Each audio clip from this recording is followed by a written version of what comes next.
How are you doing?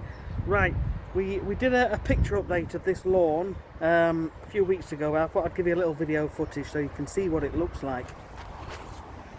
So that's what we're up to now. This was renovated, oh I don't know, 6-8 weeks ago, something like that, and it's transformed it. It really has transformed it. It's a nice good green all over. It's still a bit thin in a few places, but it is struggling with all the wet weather we've had. And you can also see some lighter green areas which are to do with the same thing, all the nutrients leaching through. It's just a little bit stressed, a little bit struggling. Now this actually looked like that before we renovated it, at the back end of summer, just going into, well, when was it? Autumn. And when we'd done it, there was just about 3 or 4 weeks left of nice weather for it to germinate and come through. So customers over the moon really to go from that to this. Can't complain. So just thought I'd give you a little update.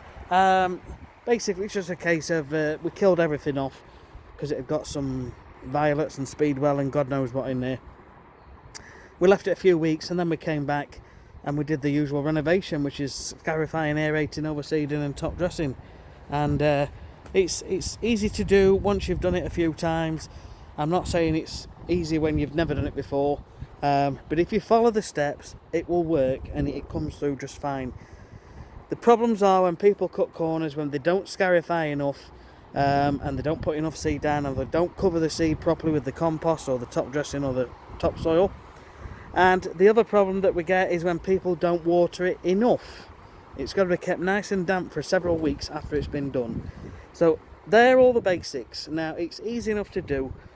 Guys, if you like this, please smash the like button, please drop a comment below. Any questions, I'm happy to answer them. And watch this space for more renovations. And we've got a few things coming up over winter as well. So we'll see you guys on the next one. Thanks for watching, please subscribe.